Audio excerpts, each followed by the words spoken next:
Ang eksena ay nasa lugar ng konstruksyon ng Riles, kung saan matagal nang nakatitig si Snake Fong sa listahan ng mga bisita sa kanyang mga kamay kaya pati ang foreman ay nawawalan na ng pasensya. Pinilit siya nito, tinatanong kung sumasang-ayon ba siya sa itinalagang bisita. Tumingin si Snake Fong at nakita ang pangalan ni Paper. Pinaalalahanan siya ng foreman na kung mayroon siyang pagtutol, maaari siyang magpalat sa ibang tao, at ang City Hall ang susunod na makikipag-ugnayan ngunit kung tatanggihan ang kahilingan, hindi siya makakakuha ng bayad na bakasyon. Nang marinig ito, kumilos si Snake Fong at agad na sumang-ayon at pumirma. Kinuha ito ng foreman, na bumubulong na kung papayag din lang pala siya, dapat ay sinabi na niya ito imbes na tumayo roon na parang tanga. Matagal na tumayo si Snake Fong, nakatulala sa kanyang palad. Naalala niyang nakita niya si Paper nang hindi sinasadya sa Neverwinter ngunit hindi siya naglakas loob na lumapit. Siguro natatakot siyang itaboy, o marahil nag-aalala siya na ang kanyang nakaraang pagkatao ay maaaring magdulot sa kanya ng problema. Ngunit ngayon, nang makita niya ang kanyang pangalan sa aprobadong listahan, napagtanto niyang tiyak na tinanong siya ng City Hall ng maaga, at malinaw na sumang-ayon siya. Ang isiping iyon ay nagdulot sa kanya ng ginhawa, at pagkatapos ay sumulyap siya sa langit, tahimik na sinasabi sa sarili na kung ito man ay panaginip, mas gugustuhin niyang huwag nang gumising. Pagkalipas ng ilang araw, dumating si Snake Fong. Pagkababa niya, ang mapanuyang tawanan ng kanyang mga katrabaho ay patuloy na umaalingaw sa kanyang isipan, na nagpapapula sa kanyang mukha dahil sa kahihiyan. Ngunit pagkatapos ay natigilan siya nang makita niya ang isang masayahing batang babae na tumatakbo patungo sa kanya. Tuwang-tuwa nitong hinawakan ang kanyang kamay at sinabing napakaganda na nakatira rin siya sa lungsod. Sa mismong sandaling iyon, lahat ng mga salitang pinagpraktisan ni Snake Fong, lahat ng kanyang maingat na paghahanda, ay tuluyang naglaho at ang tanging nagawa niya ay bahagyang tumawa. Umalis sila sa istasyon at naglakad ng magkatabi sa isang landas sa kagubatan kung saan sinabi ni Paper na narinig niyang dumating siya rito hindi pa katagalan pagkatapos mabawi ang distrito ng Tiangco. Ipinaliwanag ni Snake Fong na matagal na silang narito ng kanyang mga katrabaho, at napag-usapan nila ni Tiger Claw na mas malaki ang kanilang kikitain dito para sa parehong uri ng trabaho. Gayunpaman, ang hindi niya nais sabihin ng malakas ay mas mahalaga sa kanya ang mapalapit kay Paper kaysa sa anumang sweldo. Naisip ni Paper na hindi pala nakapagtataka kung bakit hindi niya sila nakita noon, at idinagdag na dahil lumipat na pala sila. Nagulat si Snake Fong nang marinig niyang bumalik pa siya sa Tiangco para hanapin sila. Ibinahagi niya ang nangyari habang mukhang medyo malungkot, sinasabing hindi siya maaaring umalis dito kaya pinahanap niya ito sa iba. Nang malaman niyang giba na ang lugar kung saan sila nakatira, naisip niyang tuluyan na silang umalis sa kanlurang teritoryo. Noon lamang naunawaan ni Snake Fong ang nangyari at habang pinoproseso niya ito, biglang tumigil sa paglalakad si Paper. Mukhang medyo dismayado siya nang tanungin kung bakit, kung narito na siya sa Neverwinter sa lahat ng panahong iyon, hindi man lang niya sinubukang hanapin siya. Naghanap ng maisasagot si Snake Fong, at sinabing mahaba ang kwento. Sinabi niyang noon, wala silang pera ni Tiger Claw, at walang tigil silang nagtatrabaho para lamang masigurong mayroon silang matutuluyan. Kahit na nagbibigay siya ng dahilan, ramdam niyang gaano kaina ang tunog nito na muling nagpapainit sa kanyang mga pisngi. Tungkol naman sa tunay na dahilan kung bakit niya sinasadya siyang iwasan at masyado siyang nahihiyang bumati, ang lahat ng iyon ay isang bagay na hindi niya kailanman aaminin ng malakas. Gayunpaman, tila hindi ito pinansin ni Paper. Ngumiti siya at sinabing nang una siyang dumating sa Neverwinter, abala rin siya sa trabaho. Ipinagpatuloy niya ang pagkukwento tungkol sa kanyang mga araw tulad ng pagtulong sa engineering team na pabilisin ang pagtigas ng semento, pag-assist kay Lady Agatha, at maging ang pagtulong sa departamento ng kemikal, na gumagawa sa lahat ng uri ng kakaibang imbensyon. Habang tuwang-tuwa si Paper na nagkukwento kung paano minsan sinabi sa kanya ng hari na ang kanyang kakayahan ay maaaring pabilisin ang mga reaksyong kemikal at palakasin ang mga antas ng enerhiya, tango lamang ang nagawa ni Snake Fong, hindi talaga nauunawaan ang kanyang sinasabi ngunit patuloy siyang naakit sa paraan ng kanyang pananalita. Ipinagpatuloy niya, ibinabahagi kung gaano siya kuryoso sa kaalaman ng kanyang kamahalan, at tinanong siya kung maiisip niya ang isang atom na kasing laki ng Grand Opera Hall, ngunit ang nucleus nito ay hindi mas malaki kaysa sa isang walnut. Hindi naintindihan ni Snake Fong ang anumang salita ng usapang siyentipiko, ngunit hindi naman niya ito inalintana. Pagkatapos, bigla na lang, bumaling si Paper sa kanya at ibinunyag na nang malaman niyang naroon siya sa Neverwinter, hiniling niya kay Professor Skrull na maghalungkat sa mga archive. Iyon ang paraan kung paano niya nalaman na narito rin sina Kuwei at ang iba pa. Sinabi niyang napakagandang balita dahil mas madalas na silang magkikita ngayon. Huminga ng malalim si Snake Fong at biglang nasabi na gusto niya si Paper. Halos parang huminto ang oras at doon tumingin si Paper sa kanya ng nakangiti, na sumagot na gusto rin niya si Snake Fong, at idinagdag na gusto rin niya ang lahat. Ay nako, na friendzone ba ang binata? Bumaling ang eksena sa isang maliit na kubo sa kagubatan. Humajijek si Wendy, tinatanong kung iyon talaga ang sinabi ni Paper, at nagtaka kung gumawa ba ng anumang hakbang ang batang si Snake Fong pagkatapos noon. Nakangising sumagot si Leaf na hindi, at idinagdag na nakatayo lang itong nakangiti kasama si Paper. Na alam niya na tiyak na inubos nito ang lahat ng kanyang lakas ng loob para lamang masabi ang mga salitang iyon ng isang beses. Tumango si Wendy bilang pagsang-ayon, at pagkatapos ay idinagdag na talagang espesyal ang pagiging bata. Lumapit si Leaf sa tabi niya, na bumubulong na parang medyo mali ang pakikinig sa usapan ng isang nakababatang kapatid na babae. Ngunit iginiit ni Wendy na hindi iyon pakikinig ng palihim, sinasabing tinutupad niya ang kanyang atas mula sa kanyang kamahalan. Sa nagkukunwaring seryosong tono, iginiit niyang hiniling sa kanya ni Roland na bantayan ang dalawa, at ang mga pakikinig ay bahagi ng trabaho. Pagkatapos ay binaliktad niya ang sitwasyon, nakangising tinanong kung makikinig ba si Leaf kung hindi niya ito iminungkahi. Nagatubili si Leaf sandali, at pagkatapos ay nahihiyang umamin na, oo, malamang nagagawin niya iyon na nagpatawa sa kanilang dalawa.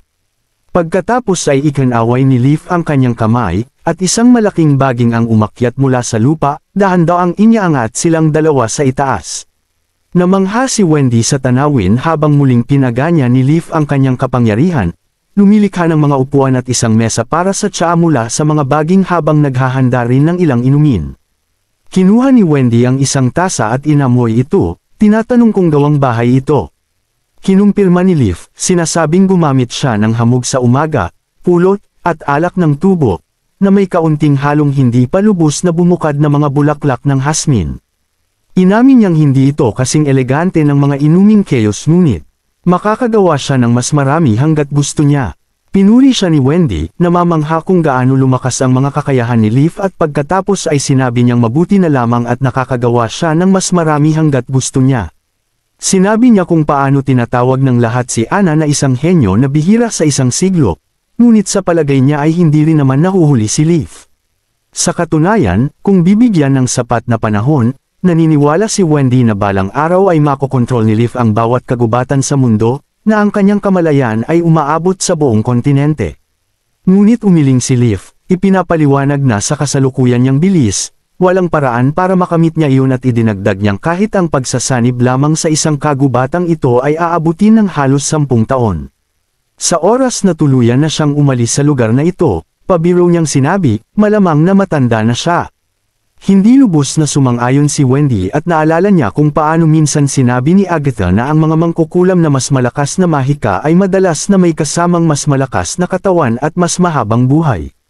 Itinaas niya ang kanyang tingin sa langit, na iniisip na kung hindi dahil sa brutalidad ng digmaan, maaaring buhay pa rin ang mga transcendent na mangkukulam na iyon ngayon. Dahil ang kabuuang mahika ni Leaf ay lumampas pa sa kanila, ipinagpalagay ni Wendy na maaaring siya ang pinakamatagal mabuhay sa kanilang lahat. Bumantong hininga si Leaf ngunit hindi tumugon. Samantala, hindi pa tapos si Wendy, bahagya niyang binago ang paksa.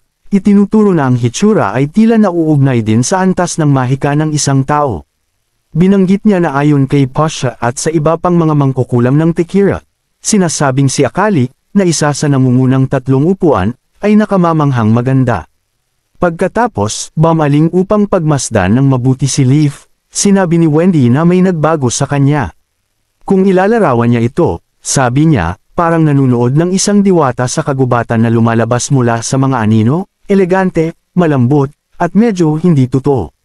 Idinagdag niya ng bahagyang ng aasar, na talagang nakakainggit ito. Namula si Leaf dahil dito, na mabilis na itinuro na hindi yun parang ang mabait at laging mahinahong Wendy na kilala niya. Ngunit bumantong hininga lamang si Wendy, sinasabing marahil ay dahil hindi siya kailanman nagkaroon ng luho na mag-isip tungkol sa mga bagay na ganito noon. Ipinagpatuloy niya na noon, nang ang tanging paraan upang mabuhay ang tanging inaalala, hindi siya nag-iisip kung ano ang maaaring idulot ng mahika o kung ito ba ay nagpapaganda o nagpapapangit sa isang tao ay hindi kailanman ang kanilang prioridad. Sumang-ayon si Leaf, at pagkatapos ay naghagis ng isang mapangahas na komento, tinatanong kung ang biglaang pag-uusisa ni Wendy tungkol sa kagandahan ay nangangahulugang mayroon siyang lihim na gusto. Nabigla, namula si Wendy at mabilis na umiwas sa tanong, iginigiit na wala itong kinalaman doon. Ibinalik niya ang atensyon kay Leaf, na binabanggit na hindi rin naman siya gaanong bata, at pagkatapos ay tinanong siya kung hindi siya nag-aalala na sundan ang kanyang mga yapak. Ngunit hindi yun pinalampas ni Leaf kaya iginiit niyang maaaring pagdebatehan ang hindi gaanong bata, at pagkatapos ay idinagdag niyang mayroon na siyang sariling focus at kontento na siya. Ipinahiwatig niya na kahit hindi balak ni Wendy na sabihin sa kanya, malalaman pa rin niya ito, na pinaaalalahanan siya na lahat ng mga hayop na mensahero ni Honey ay pinalaki niya. Mabilis na tumugon si Wendy, na pinaaalalahanan si Leaf na bilang pinuno ng unyon ng mga mangkukulam, kailangan niyang basahin ang bawat ulat ng balita bago ito ipadala. Ngunit habang ang dalawa ay nag-uusap sa kanilang mapaglarong palitan, biglang nagbago ang ekspresyon ni Leaf. Agad na nakaramdam si Wendy na may mali at napansin niyang bahagyang nanginginig ang katawan ni Leaf. Mahigpit na nakakuyom ang mga kamao. Nag-aalala, mabilis niyang tinanong kung ano ang nangyayari. Ngunit pagkatapos ay natigil ang kanyang tingin sa isang bagay sa malayo. Sinundan ni Wendy ang kanyang tingin at nakita ang usok na tumataas mula sa kalaliman ng makapal na kagubatan.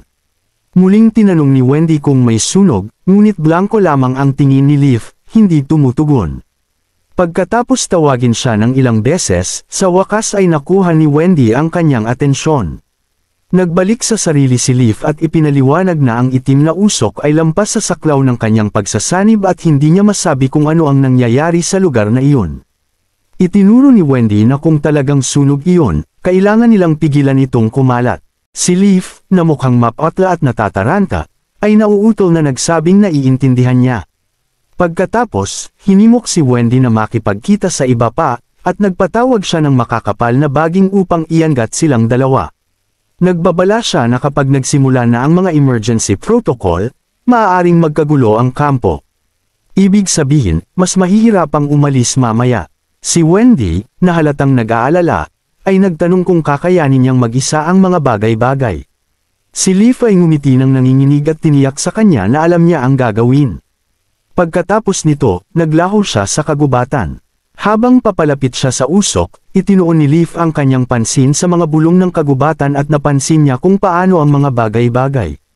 Huminga siya ng malalim, tinapik ang kanyang kapangyarihan at mabilis na gumawa ng firebreak sa pamamagitan ng pagbunot ng mga puno, pinutol ang apoy bago pa ito makarating sa frontline base.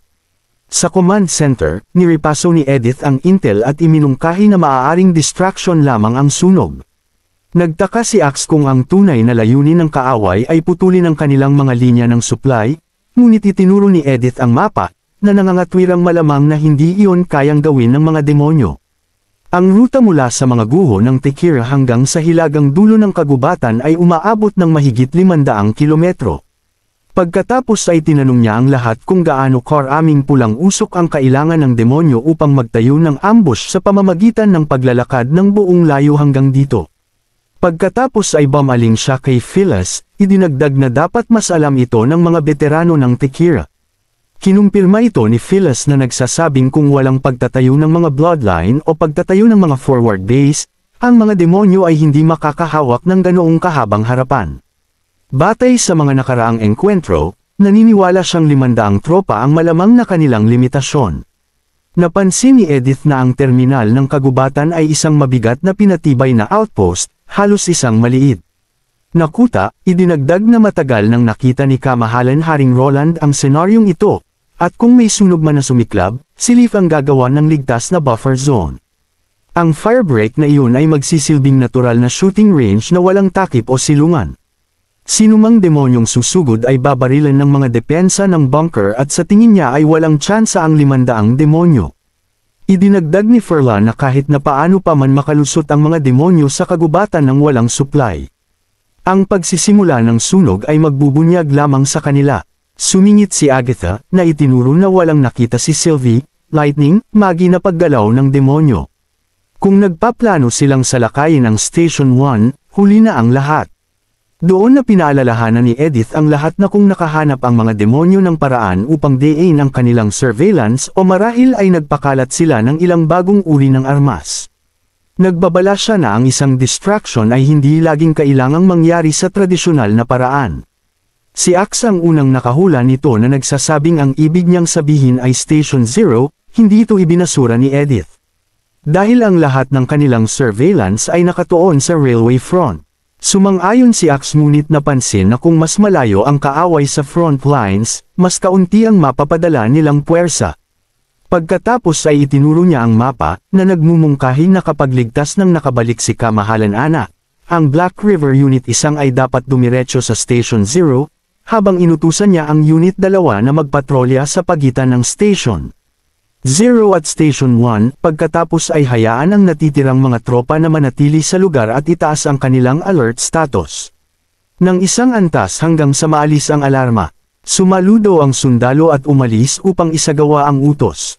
Humarap kay Agatha, hiniling ni Axe na pagtuunan niya ng pansin ang pagpatay sa apoy sa lalong madaling panahon. Kahit na mukhang hindi malamang ang banta sa hilaga, tumango si Agatha at nangakong gagawin niya ang kanyang makakaya. Sumunod ang mga assignment sa scouting at naniniwala pa rin siya na ang kanilang pangunahing focus ay dapat manatili sa Tikir front kung saan pumayag si Sylvie na gawin ang gawain. Sa huling sulyap sa mapa, pumalakpak si Axe at ibinuod na kung ang apoy ay patuloy na kumakalat sa bilis na ito, malamang naaabot ito sa gilid ng forest station bago lumubog ang araw. Kung walang ideya ang mga demonyo na kayang pigilan ni Leaf ang apoy ng mag-isa, kung gayon ang sandali ng paglubog ng araw ay malamang na kung kailan nila ihahayag ang kanilang tunay na mga intensyon. Mayroon na lamang silang halos 1 oras at sinabi niya sa lahat na oras na para kumilos. Ilang minuto ang lumipas, habang papalubog ang araw, nakatayo si Sylvie sa tuktok ng gusali. Halatang hindi mapakali. Naniniwala ang lahat sa command center na distraction lamang ang sunog at ang tunay na atake ay nasa ibang lugar, ngunit mayroong isang bagay na hindi tama sa kanya at hindi niya maalis ang nakakainis na pakiramdam na mayroon silang nakaligtaan. Sinusubukang patatagin ang sarili, umiling siya, itinabi ang mga iniisip na iyon. Ngunit nang tumingin siyang muli patungo sa front line, isang kislap ng liwanag ang nakakuha ng kanyang pansin. Nagulat siya, kumbinsido na nakakita lang siya ng isang kidlat ng liwanag. Sa una, kinamot niya ang kanyang mga mata, iniisip na maaaring pagkakamali lamang ito. Tutal, hindi dapat umabot ng ganoon kalayo ang kanyang mga magic eye. Ngunit hindi nawala ang liwanag. Sa katunayan, habang mas tinitingnan niya ito, mas naging sigurado siyang hindi ito ilusyon. Ang nakakatakot sa kanya ay hindi ang kulay, kundi ang laki ng mahika na kanyang nararamdaman. Pagkatapos ay bamulong siya sa sarili na napagtanto na kung ang apoy ay pumasok sa kanyang magic eye range mula sa labas nito, kung gayon nangangahulugan iyon na ang kapangyarihan nito ay lumawak sa paningin, ibig sabihin, dapat itong mas malakas ng exponentially kaysa sa kung ano ang kaya ng kanyang mahika. Ito ang nagpalungkot sa kanyang puso dahil iisa lamang ang demonyong makakalikha ng ganoong uri ng enerhiya ng mahika, at napansin niya na ito rin ang nagsumpa kay Lightning. Napagpasyahan niya na hindi kailanman tina-target ng kaaway ang frontline o ang kanilang mga supply at marahil mula pa sa simula, si Leaf ang kanilang habol. Kinilabutan si Sylvie habang nagkakaisa ang mga pira-piraso. Sumigaw siya kay Leaf na tumakbo, ngunit syempre, walang paraan para marinig siya ni Leaf mula doon.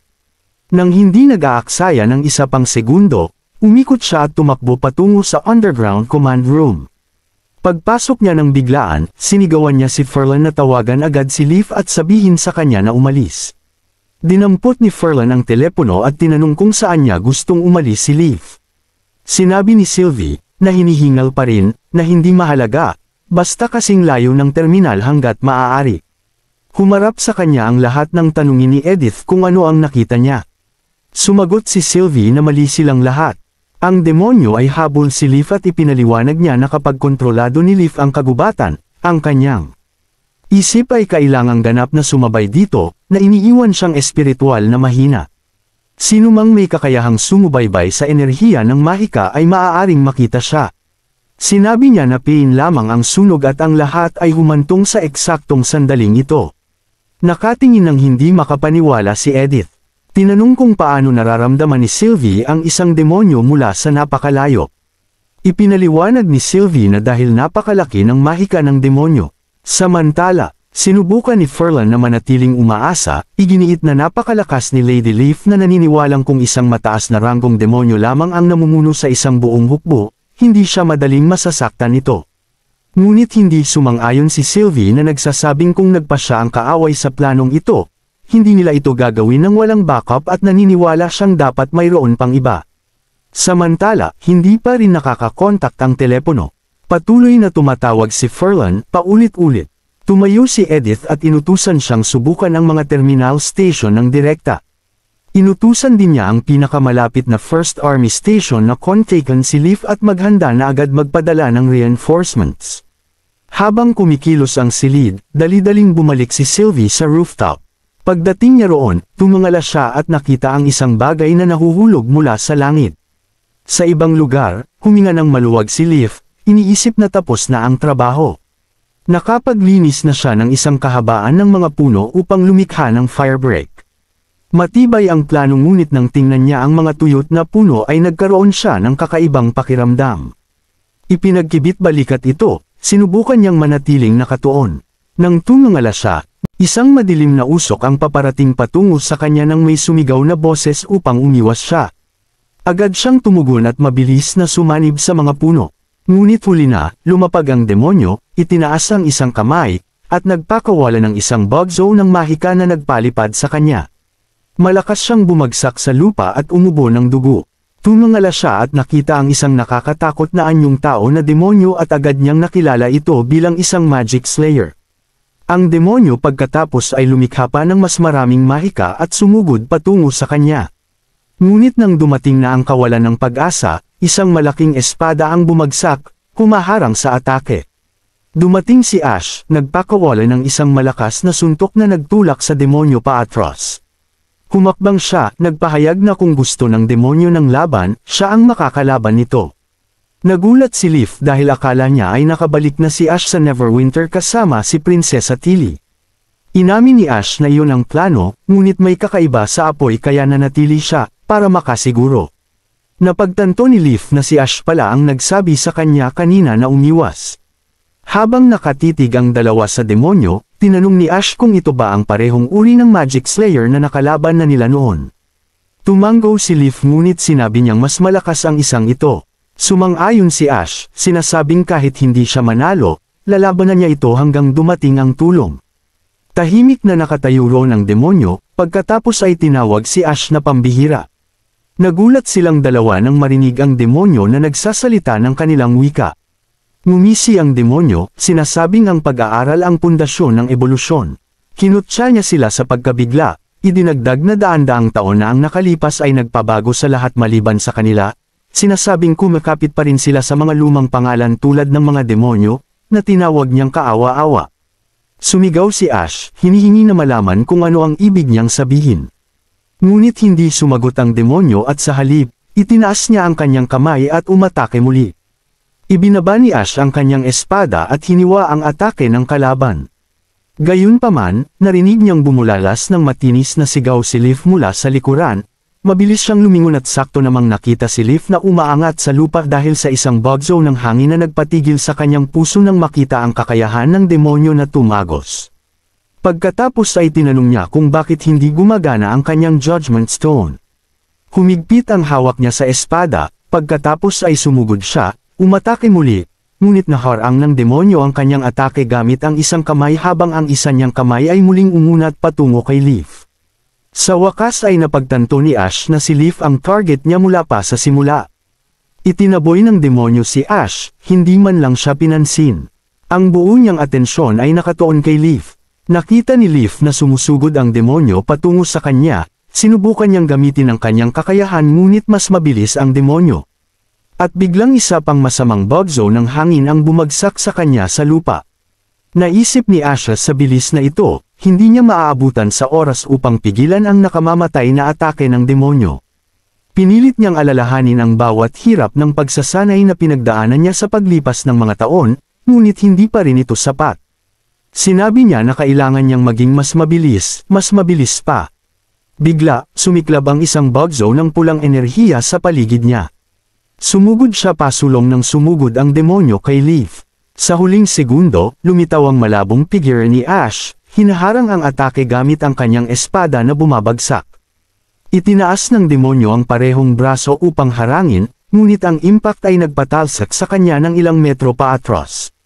Walang sinayang na oras, bumaba si Ash upang tingnan si Leaf. Samantala, tumayo ang demonyo na malinaw na interesado kay Ash. Kasabay nito, dumating na rin ang mga reinforcements. Ang mga mangkukulam ng Tekira ay nagbigay ng matinis na utos at ang unang hukbo ay agad na nagpaputok. Bumuhos ang mga bala sa kagubatan, ngunit agad na tumugon ang demonyo, sumusuksok sa pagitan ng mga puno at ginagamit ang mga puno bilang panakip upang iwasan ang maraming bala. Lumapit si Elena, tinatanong kung okay lang sila. Hingal na hingal si Ash, sinabing kaya pa nila, ngunit kailangan ni Leaf ng medikal na atensyon. Sinabi ni Elena sa kanya na papunta na sina Lady Nana at Lady Nightfall. Sa ibang lugar, umatras ang demonyo sa kalaliman ng gubat. Lumitaw ang isa pang demonyo upang salubungin siya, magalang na tinawag siyang Lord Earthrock at iniabot sa kanya ang isang breathing canister. Kinuha ito ni Earthrock at huminga, pagkatapos ay sinabi sa isa pang demonyo na ihanda ang iba pang breathing canister. Habang inaayos ng pangalawang demonyo ang aparato, tinanong niya kung kumusta ang operasyon. Inamin ni Earthrock na kinulang sila ngunit bahagya lamang, sinabing inaasahan na ito. Sinabi niya na inaatake nila ang teritoryo ng mga tao at kung hindi nila sila kaya. Sinabi niya, kailangan niyang malaman kung tunay bang pinagtaksilan sila ni Cobra Dobby. Sinabi ng isa pang demonyo na hindi ang mga tao ang pumihil kay Earthrock at naniniwala siyang ang limitasyon ng breathing gear ang dahilan. Sinabi niya na kung nasa sakop sila ng tore, wala sa mga peste na ito ang may laban sa kanila. Tinitigan ni Earthrock ang kagubatan, hinuyam ang kanyang kamao at tinawag ang atake na ito bilang pain lamang. Sa susunod, idineklara niya, pipili siya ng mas patas na larangan ng digmaan. May pagnanasang pumatay, bamulong siya na hahanap siya ng libingan ng mga iyon. Nag-aalangan na sinabi ng maliit na demonyo na kung nag-alok sana si Lord Haxort ng mas maraming suporta, hindi na sana kailangang sumugal ng ganito si Earthrock. Ngunit pinutol siya ni Earthrock, isinasantabi ang pag-aalala. Nakita niyang nakakaaliw ang panganib, sinasabing mas sulit maranasan ang Grey Castle ng personal kaysa makinig sa mga segunda manong ulat. Pagkatapos ay inabot niya ang bala sa kanyang balikat. Kalmado niya itong binunot, halos hindi man lang nag-react, at bamulong na hindi gaano nagbago ang mga nagising na babae. Ngunit ang mga walang kapangyarihang lalaking tao ay nagpapakita ng mga palatandaan ng pagbabago. Ngumisi siya, inamin ang isang katauhan. Hindi naman pala ito lubusang walang silbi. Sinusuri ang bala, sinabi niya na ang mas mahusay na pag-unawa sa kanila ay maaaring hindi naman masamang ideya. Tungkol naman sa kanilang Panginoon, naisip ni Earthrock na malamang ay ginawa na niya ang lahat ng kanyang makakaya habang sinasabi na malamang ay may sariling mga pasanin at dahilan ang kanilang hari. Humarap muli sa maliit na demonyo, pinaalalahanan siya ni Earthrock na nakikipaglaban sila para sa isang bagay na mas dakila, pati na rin para sa isang pagkakataong maabot ang mas mataas na kaharian, upang hawakan ang langit sa itaas. Mabilis na tumango ang maliit na demonyo at sinabing naiintindihan niya. Pagkatapos ay tumalon si Earthrock, inuutusan ng maliit na demonyo na kunin ang tinatawag niyang lapida at umatras, idinagdag na mahaba ang daan pabalik sa Tekira ngunit ang pain ay nalitag na. Ngayon, ang kailangan lang nilang gawin ay maghintay. Pagkalipas ng 2 araw, sa Neverwinter, nagbigay si Ash ng buong ulat kay Roland. Ipinaliwanag niya na ng tuluyang hamupa ang apoy, nag-scout si Lightning ng humigit kumulang 100 kilometro sa hilaga at nakakita ng mga bakas na iniwan ng mga kaaway. Batay sa eksena, napagpasyahan nila na malamang nagawa ito ng mga spider demon na gumagalaw sa gubat, marahil 3 o 4 sa kabuuan. Nang marinig iyon, kitang-kita ang pag-aalala ni Roland. Ang pag-iisip pa lang sa pinagdaanan ni Leaf ay nagpapabagabag na sa kanya. Ngunit may isang positibong bagay dahil dati nang nagtanim si Nightfall ng symbiotic seed sa loob ni Leaf. Bagamat nananatili siyang walang malay, iminungkahi ng feedback ni Nightfall na ang kanyang mga pinsala ay mas mental kaysa pisikal. Si Wendy ang nagbahagi ng update na iyon kay Ash, at naniniwala siyang magiging okay si Leaf. Tumigil si Roland ng mahabang sandali, malinaw na malalim ang iniisip. Ang pinakanagpagulat sa kanya ay ang katotohanang nakapagsasalita ng wika ng tao ang demonyo. Ngunit sa ilang kadahilanan, si Cobra Dobby, na isa ring mataas na ranggong demonyo, ay hindi makapagsalita. Kung wala ang kakayahan ni Camila, hindi man lang sila makapagdaos ng pangunahing komunikasyon. Naalala niya ang sinabi ng demonyo kung paanong ang pag-aaral ang pundasyon ng ebolusyon, daan-daang taon ang makapagpapabago sa lahat. Nabubuhay pa rin sila na parang kahapon lang. Kasama ang lumang tsismis ni Pasha tungkol sa isang taong nakatagpo ng demonyo bago pa man ang unang digmaang banal kung saan di umano'y may isang taong nagturo ng kaalaman sa demonyo. Hindi maiwasan ni Roland na magtaka sa paraan ng pagsasalita ng demonyo tungkol sa daan-daang taong iyon, halos parang may pagmamalaki na parabang siya mismo ang nabuhay sa mga iyon. Isang nakakakilabot na pag-iisip ang sumagi sa kanyang isipan, paano kung nakaligtas ang demonyong iyon mula pa noong panahon ng Federation, o mas maaga pa? Iyon ba ang paraan kung paano siya natutong magsalita tulad ng tao ngunit naisip niyang tila masyadong hindi kapanipaniwala? Habang nakaupo siyang nag-iisip-isip, may tumawag mula sa labas na nagsasabing gising na si Leaf. Tumayo si Roland, tinatanong si Ash kung gusto niyang sumama. Tumanggaw siya pagkatapos ay biglang bumalik si Roland, na pagtantong halos nakalimutan niyang magpasalamat sa kanya. Ngumisi lang si Ash at sinabing tretuhin niya ng mabuti si Tilly. Tiniyak ni Roland sa kanya na gagawin niya iyon kahit wala ng paalala. Nang dumating ang dalawa sa silid tulugan, halos lahat ay naroon na.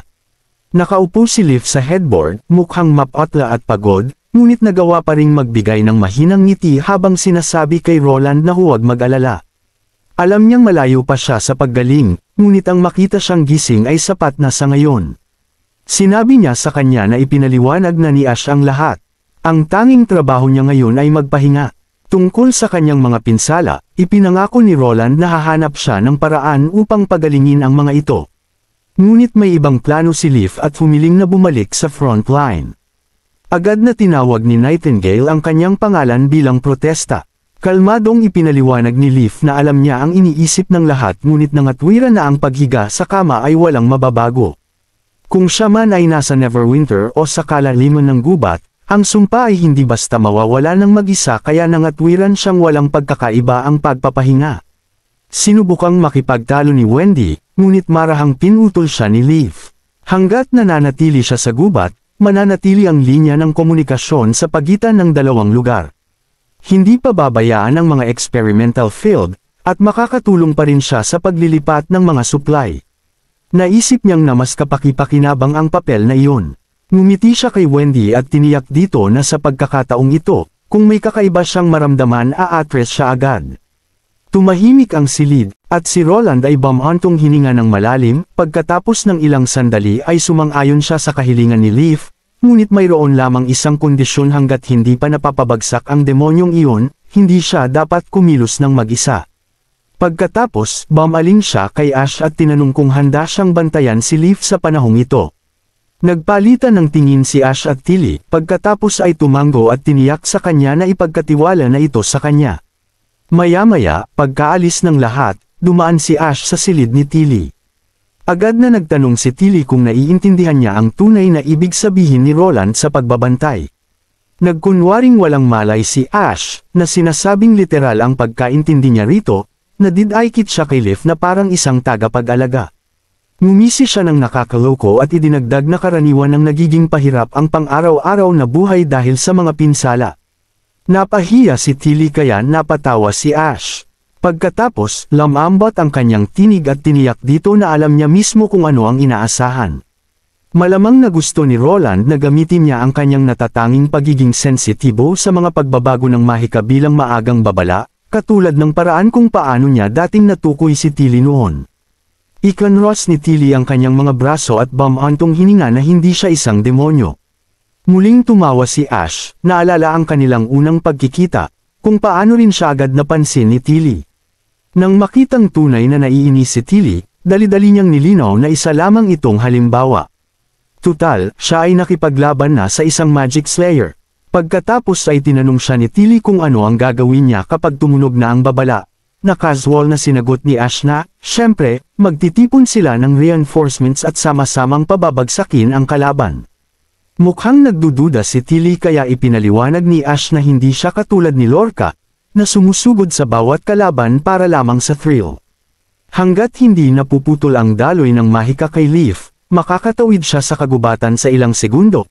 Idinagdag pa niya na hindi makakatulong ang pananatili niya roon at pakikipaglaban ng mag-isa sa demonyo.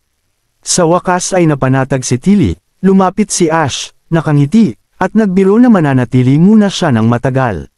Sinabi niyang hindi siya nagtitiwala kay Andrea dahil naniniwala siyang ito ay isang spoiled na maharlika na hindi kayang alagaan ng maayos si Tilly kaya siya na mismo ang gagawa nito.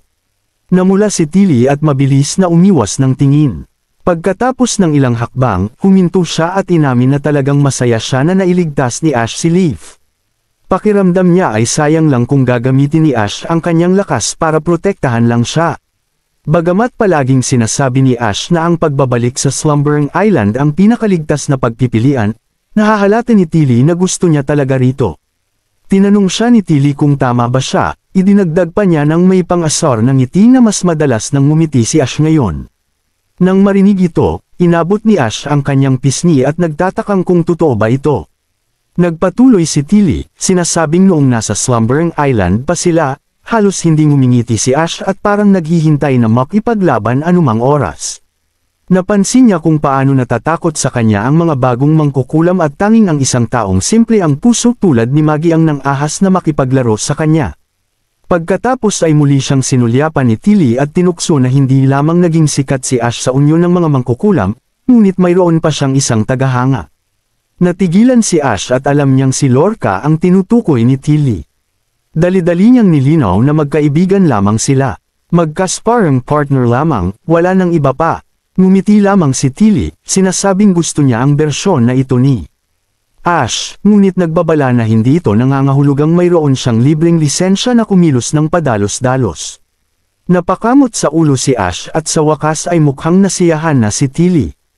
Idinagdag niya, ng bahagyang pabiro, na marahil balang araw ay makakasama niya si Ash sa larangan ng digmaan. Biglang sumigla si Ash at tinanong kung may progreso na ba sa proyekto ng Sky Knight. Ngumisi si Tilly at inanunsyo na si Roland ay nag-eeksperimento sa isang bagong-bagong sistema ng enerhiya, isa na pinagsasama ang mga glider at independenteng propulsion. Kung magtatagumpay, makakagawa sila ng maramihan ng mga eroplano na hindi umaasa kay Wendy.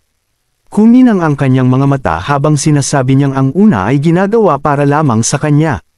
Isang espesyal na custom model na sinasabing lilipad ng mas mataas at mas mabilis kaysa sa mga hayop. Nang makitang labis na nasa sabik si Tilly, hindi napigilan ni Ash ang mapangiti, bagamat sa kanyang puso, alam niyang hindi talaga papayagan ni Roland si Tilly na humakbang sa larangan ng digmaan dahil nagawa na nila ang pangakong yun. Gayunpaman, marahan niyang hinawakan ang kamay ni Tilly at sinabing tiyak na naroon siya upang panuurin ang test flight. Tumango si Tilly ng may kasiyahan, pagkatapos ay casual na binanggit na maliligaw siya. Lumapit si Ash na may nakakaakit ng ngiti, tinatanong kung gusto niyang may kasama. Lubos na napahiya si Tilly. Mabilis na isinara ni Tilly ang pinto sa kanyang mukha. Napapatawa sa sarili, umupo si Ash sa sofa. Pagkatapos ay tiningnan niya ang kanyang kamay at sa isang sandali, tinitigan lamang niya ito. Bumalik sa kanyang isipan ang sandaling iyon sa kagubatan, kung paano niya naramdaman na para siyang pumasok sa isang ganap na bagong mundo. Lahat tungkol sa kanyang pandama, kanyang paningin, paggalaw, reaksyon ay humiwalay sa karaniwan. Naalala niya kung paano sinabi sa kanya ni Phyllis na hindi lamang hinuhubog ng mahika ang ating mga katawan. Pinapatnubayan nito ang ating kalooban. Kung hangad mong tuparin ang isang layunin sa pamamagitan ng mahika, itutulak ka nito sa direksyong iyon. Naalala niyang minsan ay tinanong siya ni Phyllis kung para saan siya lumalaban. Noong panahong iyon, hindi niya maintindihan kung bakit itatanong ni Phyllis ang ganoong bagay. Ngunit napansin ni Phyllis kung gaano kalaki ang potensyal ni Ash. Gayunpaman, naniniwala siyang hindi malalampasan ni Ash ang kanyang kasalukuyang mga limitasyon maliban kung makahanap siya ng tunay na layunin at bumuo ng isang matibay na paninindigan. Sinabi ni Phyllis na sa bawat tala sa loob ng Federation, ang mga lumampas sa kaharian ng Transcendent ay ginawa ito sa gitna ng labanan at palaging itinutulak ng layunin, at ang mga hindi ay basta naiwan. Gusto ni Phyllis na maging isa siya sa mga makakagawa nito. Kinuyam ni Ash ang kanyang kamao at naisip ang tatlong nangungunang pwesto. Lahat sila ay transcendent at marahil sila rin ay dating tumayo sa kanyang kinalalagyan ngayon, nahaharap sa parehong uri ng pagpipilian. Ngunit sa ngayon, pakiramdam niya ay alam na niya ang kanyang sagot.